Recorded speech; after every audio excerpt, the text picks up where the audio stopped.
Le travail, c'est parti. Alors, nous, on en était resté à l'idée de l'aliénation. Travail et aliénation.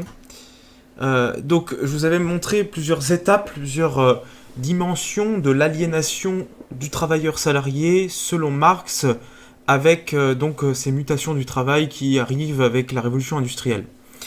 Voilà.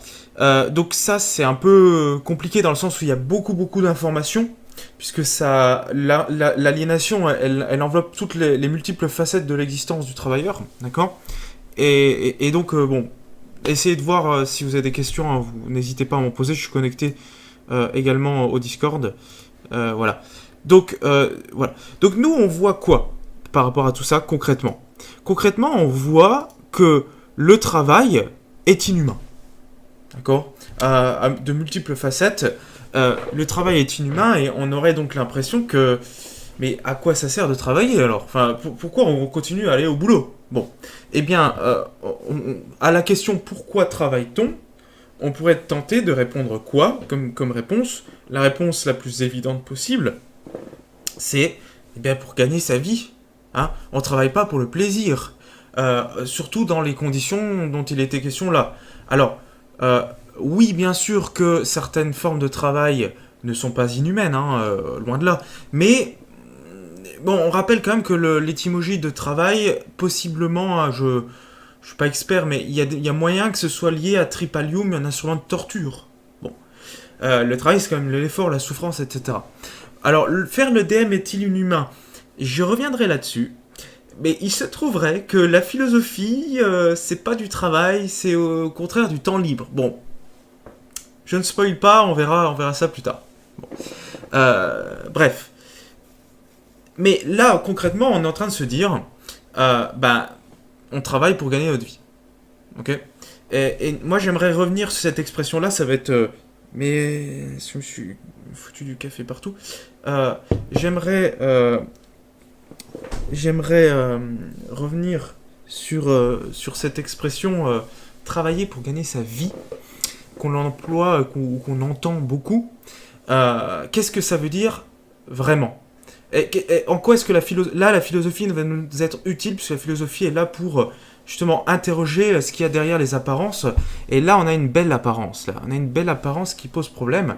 Donc on est toujours dans Grand 3, travail à l'aliénation, mais on est dans une nouvelle idée, en fait, si vous voulez, parce que j'ai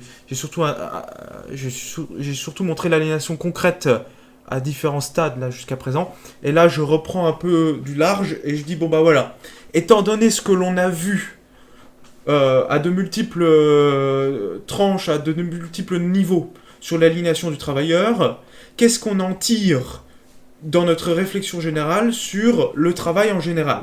Okay. Est-ce que ça a encore un sens? Est-ce qu'on a encore raison d'aller au travail? Okay. Bon, eh bien, cette question générale, du coup, on la prend par rapport à l'expression « travailler pour gagner sa vie ». Okay. Puisque on pourrait sauver le travail, on pourrait dire que quand bien même le travail est aliénant, etc., et pose problème, j'ai pas le choix, je dois gagner ma vie. Ok? Bon. Mais du coup, elle apparaît paradoxale, cette expression, pardon, puisque je suis en train de dire que je vais gagner ma vie, mais depuis tout à l'heure, enfin depuis avant, dans les cours, je montre que c'est une vie de souffrance, c'est une vie d'aliénation, de perte de soi, perte de son identité, perte de sa liberté. Donc, c'est un peu bizarre d'utiliser le mot gagner, le verbe gagner, si c'est que des trucs négatifs. C'est pas un gain, c'est une perte en fait. D'accord? Vous voyez ce que je veux dire? Bon. Donc, c'est pour ça que c'est paradoxal. D'un côté, oui, certes, je gagne un salaire, mais de l'autre, je perds tellement de choses que... Je suis pas sûr que le mot gain soit approprié. Il a l'air plutôt ironique, ce mot. Il a l'air plutôt... Ça a l'air plutôt au fait de dire... C'est un mot ironique dans le sens qui veut dire le contraire de ce qu'il veut dire. D'accord? C'est une moquerie. C'est bon. Qu'est-ce que c'est un foutage de... Enfin, on se moque. C'est une moquerie. On se moque de nous, là. Quand on me dit que je vais gagner ma vie pour aller au travail. Bon. On pourrait penser que nous travaillons pour gagner notre vie. et que c'est juste un mauvais moment à passer, le travail, hein. Le travail est un mauvais moment à passer avant que la vraie vie ne commence. Tout simplement. Voilà. Ça, c'est la conception de base, ce qu'on appelle la première évidence. Et si vous avez une dissertation sur le travail, eh bien, vous, c'est la première idée que vous montrez. On part toujours des premières évidences, après on les casse. La première évidence, c'est, bah, moi, je prends ma bagnole, je vais au boulot, je déconnecte, je me déconnecte, quoi, hein, je me détache du truc, et puis après, quand je rentre chez moi, c'est la vraie vie. Alors, le pire, c'est... Emma, oui, je suis d'accord. Le pire, c'est finalement... c'est la vraie vie. Alors... c'est bizarre, j'ai un écho, j'ai un retour, là. Euh, Emma, je suis d'accord avec vous. Si on pousse la logique c'est un mauvais moment à passer en attendant d'avoir la vraie vie. Si on pousse cette logique-là jusqu'au bout, on obtient ce que vous dites là, c'est-à-dire, bah, en fait, du coup, la vraie vie, elle commencerait à la retraite. Parce que là, enfin, on n'aurait plus le travail. Ok. Donc, problème. Problème parce que, du coup, la vraie vie, elle commence quand je rentre du boulot. Mais si je rentre du boulot tard, parce que on me fait faire des heures sup, parce que j'ai un boulot... Il y a beaucoup de boulots où ils sont contraignants, où on travaille de nuit, etc. Et du coup, quand vous travaillez de nuit, vous êtes en décalage. Et du coup, vous passez beaucoup plus de temps de repos que quelqu'un en travail à horaire normal. D'accord. Donc, ce temps de repos-là, c'est ça la vraie vie. Parce que nous, on considère que on déconnecte quand on va au boulot, et quand on revient, c'est enfin la vraie vie qui commence. Oui, mais quand on revient, on est fatigué puisqu'on a travaillé. Donc, il faut se reposer. Ok. Peut-être qu'on va faire une sieste. Du coup, est-ce que cette sieste-là, c'est la vraie vie? C'est dormir la vraie vie? C'est plutôt l'inverse de la vie, dormir. C'est justement ne pas vivre. C'est... Bon. Donc, on enlève le moment où on dort. Quand on rentre chez nous, il faut faire des tâches ménagères. Il faut faire à manger. On peut pas commander à manger tout fait tous les jours, sinon on se sort pas. Ok. Donc, est-ce que je vis quand je fais ces tâches-là? Est-ce que je vis quand je suis obligé de... Bon, bah du coup j'enlève ça. Qu'est-ce qui me reste? Les rares moments où je comate devant une série Netflix. C'est ça la vie? C'est... Genre tout ça, ça existe pourquoi? Pour que pendant une heure je bave devant mon écran parce que je peux rien faire, parce que je suis juste trop crevé? C'est ça la vie? C'est fou quand même. Et si on vit que pour travailler, attendre que la vraie vie commence, on vit pas. Bah oui, exactement. Du coup, on est en perpétuelle quête d'une vie qu'on est censé gagner, mais qui n'est jamais là.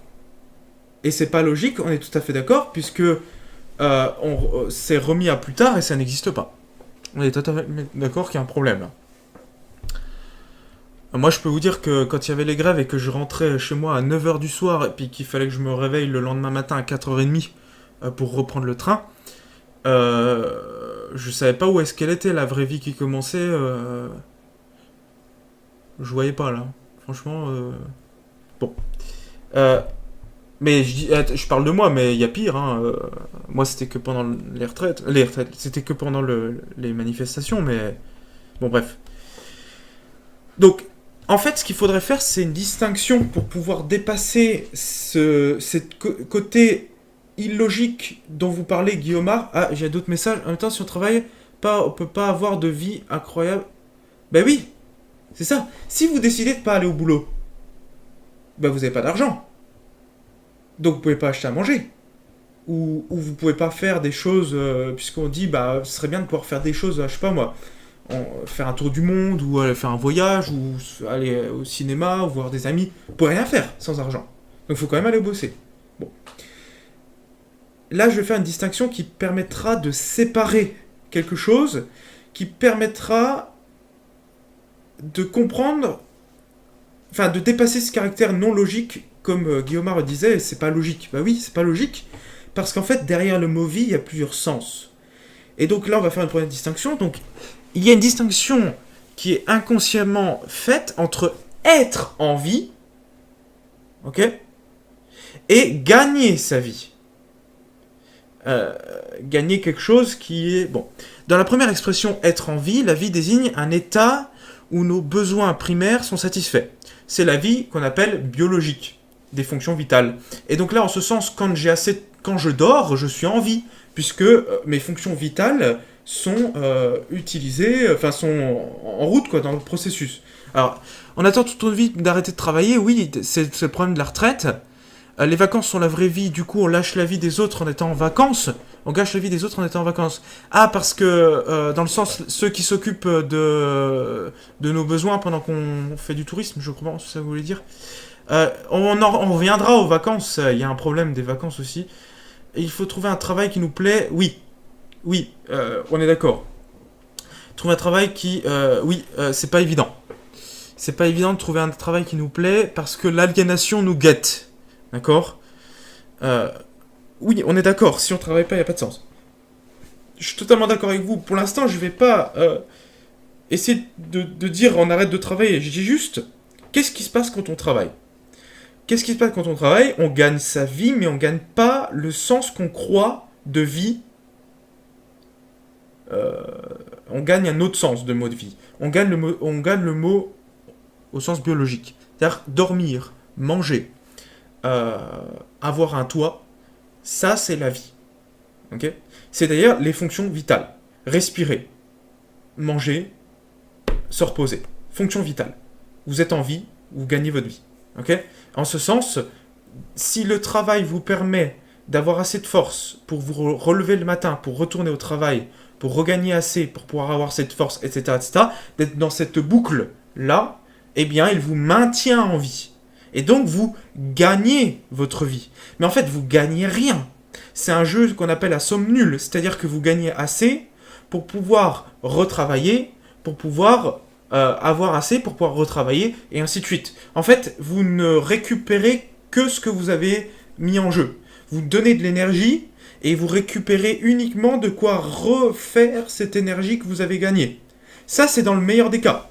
Dans le pire, vous vivez à crédit, et donc vous gagnez de plus en plus de fatigue, et après vous faites des burn-out, des maladies professionnelles, etc., etc., et vous mettez en maladie, et là c'est une spirale, un cercle négatif, d'accord? Ça c'est le pire.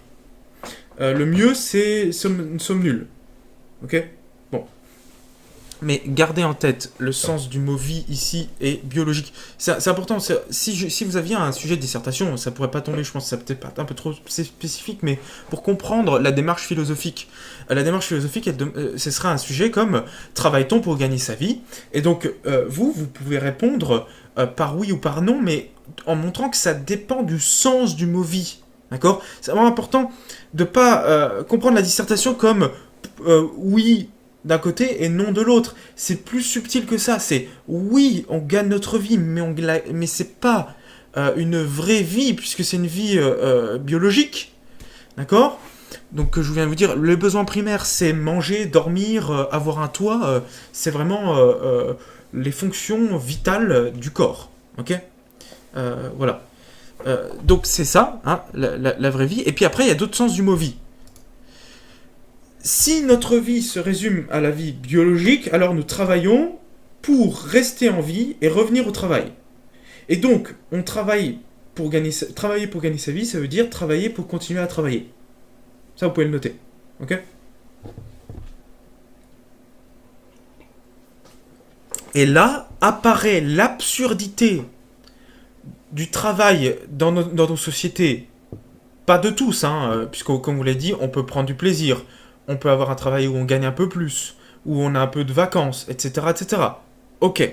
Mais pour la plupart du travail salarié, parce qu'il y a quand même une grande partie des gens qui sont au SMIC, le SMIC c'est le minimum, c'est-à-dire juste de quoi renouveler sa force de travail, hein, et encore ça dépend où vous habitez. Si vous habitez à Paris, c'est mort, il n'y a pas assez, etc., etc. Oui, d'accord, Confucius, mais... faut faire gaffe quand même, parce que choisissez un travail que vous aimez, encore faut-il pouvoir choisir le travail qu'on aime. Bon. Voilà. Donc, là apparaît l'absurdité de l'expression travailler pour gagner sa vie, puisqu'en fait, elle nous fait croire qu'on gagne quelque chose, alors qu'en réalité, on ne gagne pas, on gagne juste le droit de retourner au travail. Ce qui est absurde, et ce qui bon, est problématique. Ok ? Voilà. J'espère que ça, vous avez le temps de noter.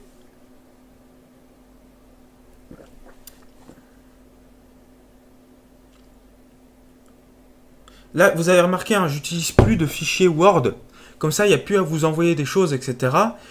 Tout ce qui est noté est sur le slide. Donc, il y a un truc de moins à ouvrir. Et normalement, quand vous êtes, vous, avec votre setup, un cahier ou un fichier Word que vous tapez vous-même, plus le diapo... Enfin, vous n'avez pas besoin d'avoir le diapo en plus, puisqu'il est sur mon stream. Donc, vous avez ma vidéo et votre Word, ou ma vidéo et votre feuille à la main. Ok ?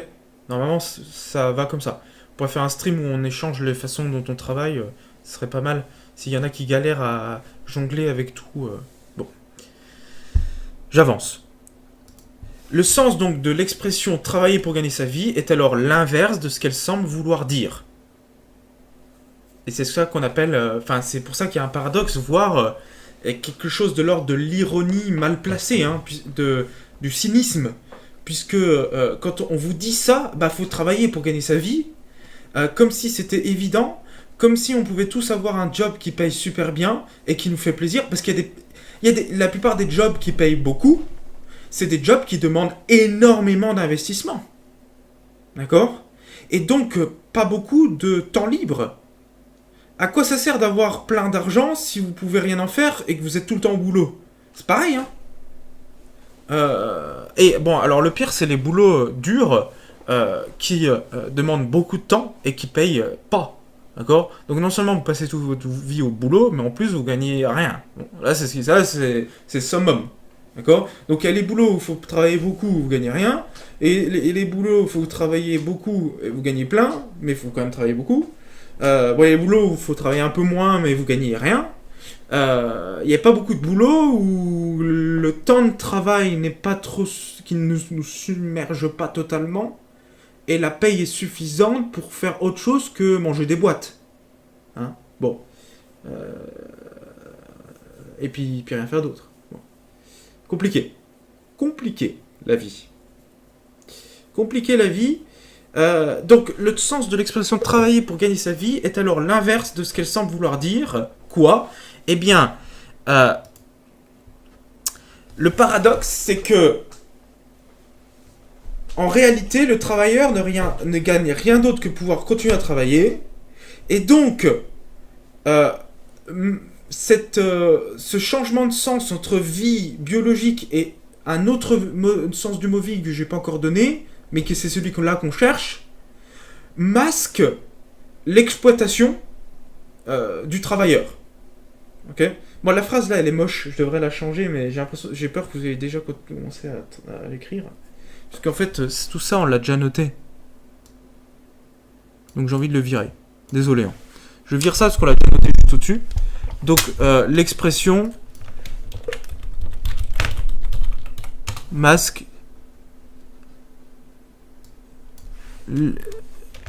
l'exploitation du travailleur. Voilà.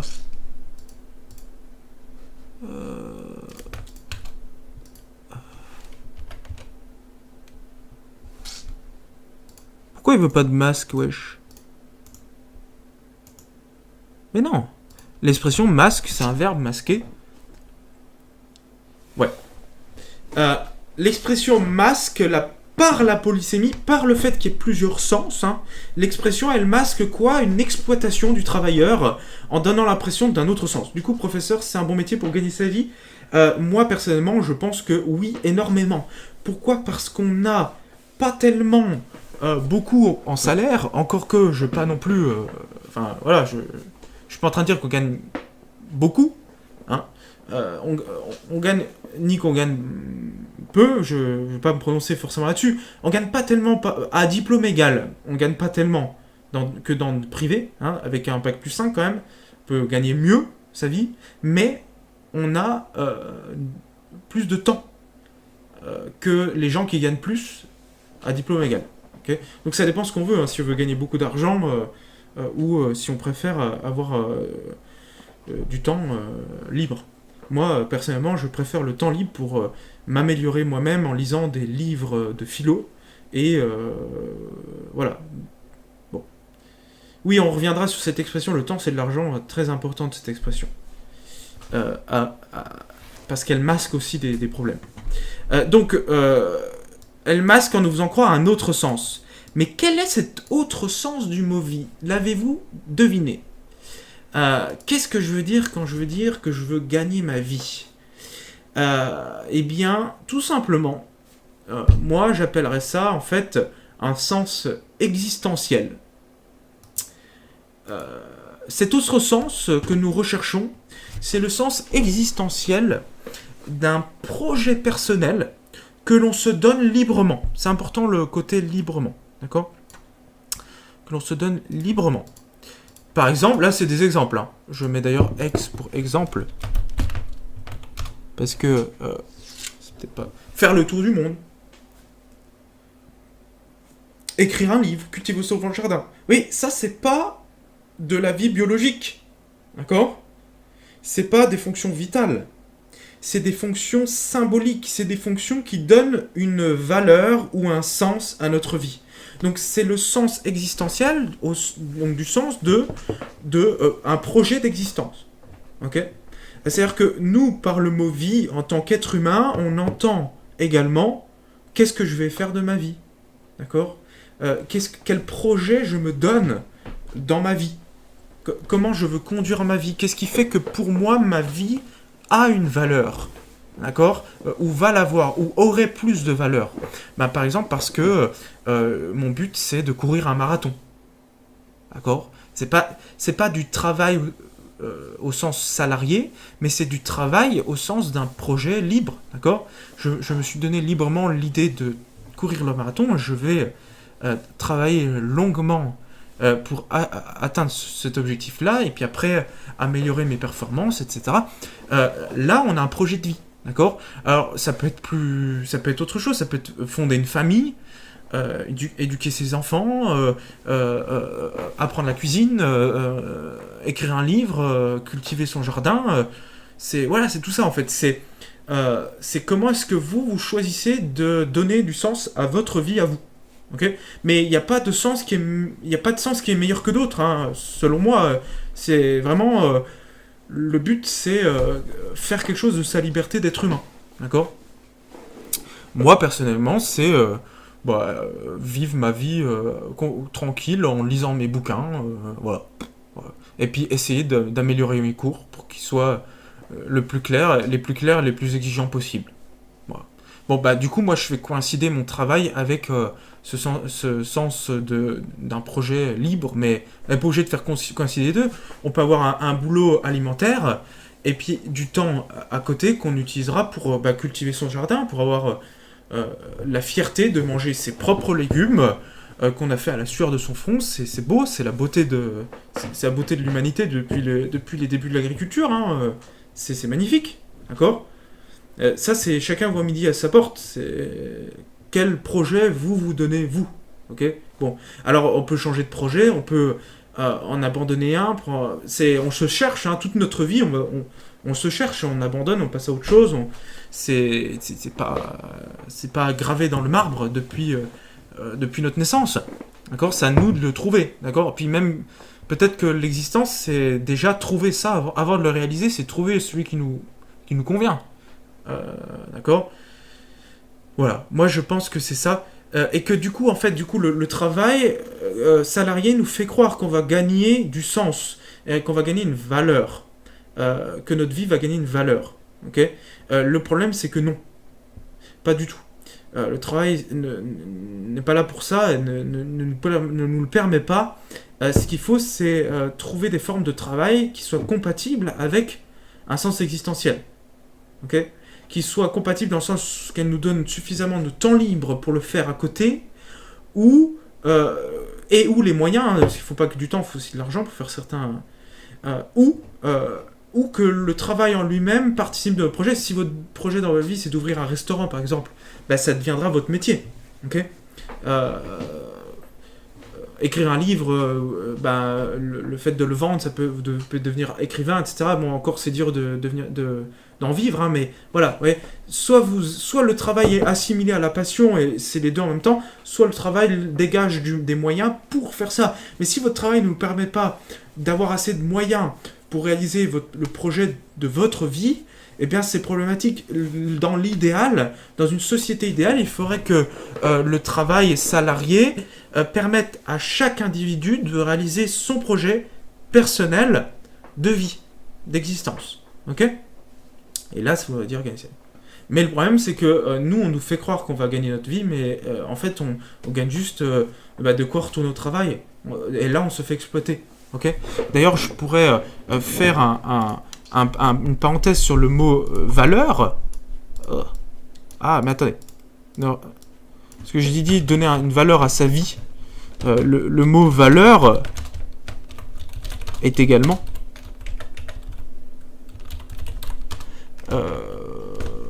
comment dire ambigu, à double sens, à double tranchant, à double sens.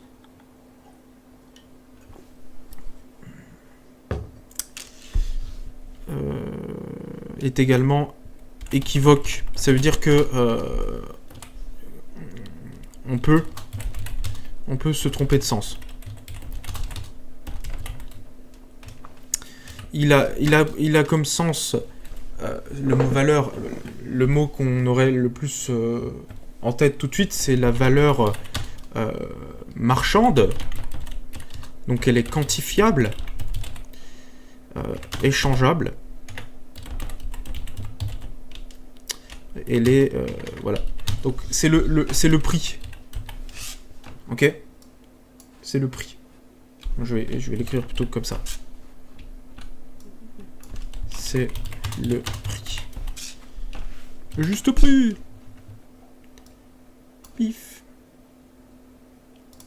Ok.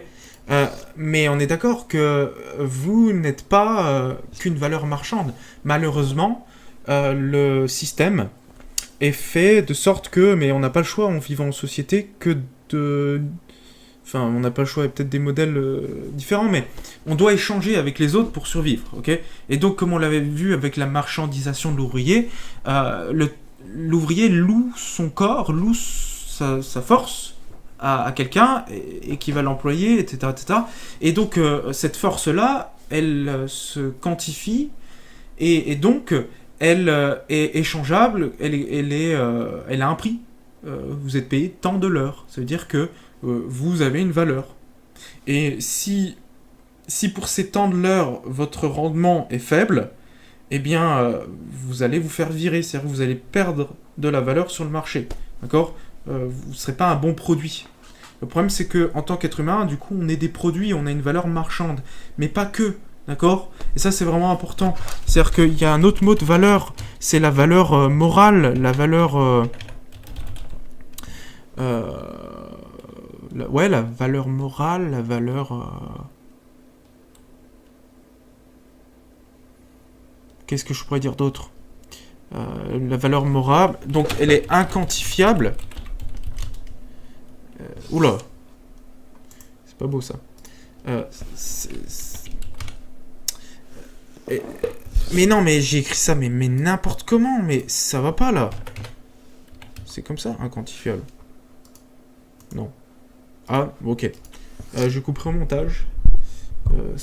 Voilà, ah oui, c'est symbolique ce que je voulais dire, merci. Voilà, valeur symbolique, merci.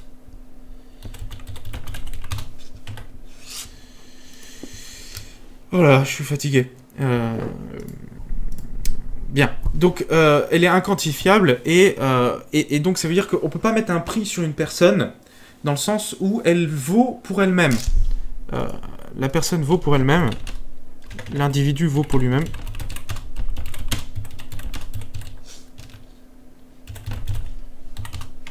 On pourrait même dire en lui-même.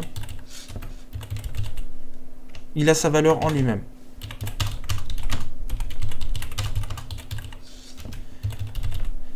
indépendamment de son utilité. Et ça vous rappelle... Ah oui, on est d'accord. Mais parce que je me plante avec l'anglais. Oh, la honte. Ah, la honte. Attendez, inquantifiable. Ah, la honte intersidérale, ouais. Et du coup, en anglais... Ouais, en anglais c'est un. Ok. Honte intersidérale sur tous les internets. Merci. Donc il a sa valeur en lui-même, il est indépendamment de son utilité, ça veut dire ça a un sens en philo et on l'avait vu. Ouais, merci. On l'avait vu au tout début de l'année. Enfin, ça dépend des classes. Certaines, c'était un peu plus tard. En fait, ça veut dire qu'on a notre fin en nous-mêmes. On est égal être une fin en soi. Ok. Bref. Donc, le problème du travail salarié, c'est qu'il nous fait croire qu'il nous donne une valeur symbolique, alors qu'en réalité, il nous donne une valeur marchande. Et il y a une confusion entre les deux, je vais le noter. Hein. Dans certaines pubs pour le travail, dans certains discours sur le travail, vous avez une confusion qui est faite entre la valeur marchande et la valeur symbolique. De sorte que, on va dire que quelqu'un est un bon humain, est un bon élément et comment dire, trouve un sens à sa vie parce qu'il est rentable. Parce qu'il rapporte. Alors qu'en fait, non, ça n'a rien à voir. Le fait d'être un bon être humain, etc., ça n'a rien à voir avec la rentabilité. On utilise un vocabulaire symbolique moral pour du quantifiable et du rendement de richesse. On échange volontairement ou non, ça dépend, c'est des éléments de langage, soit pour faire croire en la sainteté du travail, soit parce qu'on est embrigadé dedans, mais dans notre société, le travail est vu trop comme une valeur, et donc comme un critère absolu de jugement des gens. Et on va juger les gens par rapport à leur façon d'être au travail. Et l'être au travail a remplacé toutes les autres toutes les autres facettes de notre vie. Votre être moral, si vous êtes un bon père de famille ou une bonne mère de famille, si vous êtes un bon frère ou une bonne sœur, si vous êtes quelqu'un de bien, du coup, si quelqu'un de moral, etc., etc., tout ça est balayé. Ce qui est intéressant, c'est est-ce que vous êtes un bon employé ? D'accord ? Et on substitue toutes ces facettes-là, on les vire, et on prend que, voilà, est-ce que c'est quelqu'un qui bosse, etc. Et donc ça va aller jusque dans votre vie privée, etc. Donc il y a des gens les employeurs qui vont vérifier sur Facebook ce que vous faites de votre vie privée, il y a, etc., etc. Enfin, il y a une fusion comme ça entre la sphère privée et la sphère du travail. Et une indifférenciation qui est assez inquiétante, en fait. Là-dedans. Je pourrais vous retrouver des images de publicité pour le travail, de campagne de recrutement, etc., où on vous fait croire que ça y est, le sens de votre vie, vous allez le trouver si vous êtes embauché dans telle entreprise, etc., alors que j'ai l'impression qu'on fait une confusion entre deux choses qui n'ont rien à voir. Bon, voilà. J'espère que c'est clair dans vos têtes, tout ça. On a fini sur cette question du travail, et je vais passer du coup plus à la technique maintenant. Mais avant, il faut que je fasse une pause parce que je fatigue un petit peu. Et donc je fais 5 minutes de pause, on reprend, et puis vous inquiétez pas, on finit à 15h30, donc si vous fatiguez aussi, il reste pas longtemps, ok ? À tenir. Ok ? Bon. Alors, à tout de suite, posez vos questions si jamais. C'est bien, il y a une bonne participation aujourd'hui, je suis content. À tout de suite.